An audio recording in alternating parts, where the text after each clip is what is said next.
Joining us live on the broadcast is Professor James Brown, Associate Professor of Political Science at Temple University. For more on that, Dr. Brown, considering the fact that the Prime Minister has majority in the Parliament, we do expect the budget to be passed.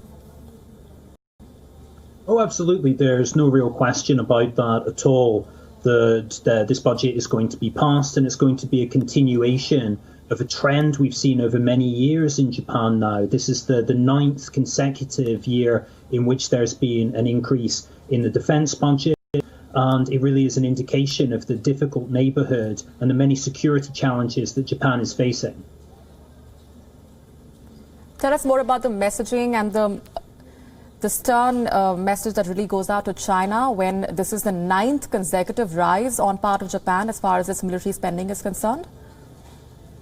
Yeah, very much so. It's a message of the extent to which Japan is worried, not just about China, but also North Korea and to a lesser extent, Russia to the north as well. But I think we have to put this in perspective as well. This is, as I mentioned, the ninth consecutive year.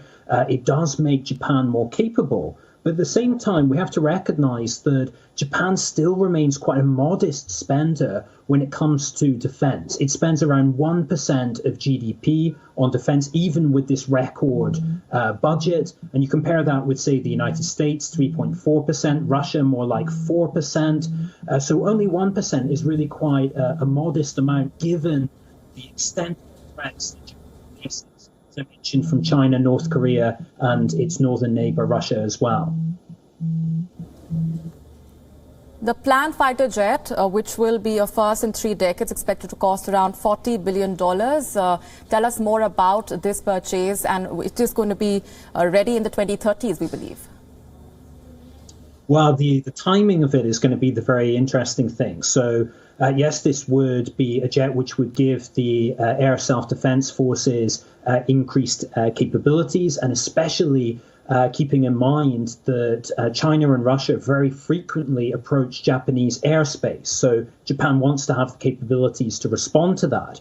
But the timing is a concern because with defense projects like this, for Japan, for other countries as well, there is, of course, a risk of them going significantly over budget and over time as well. So we'll have to watch and see actually when these new jets are delivered.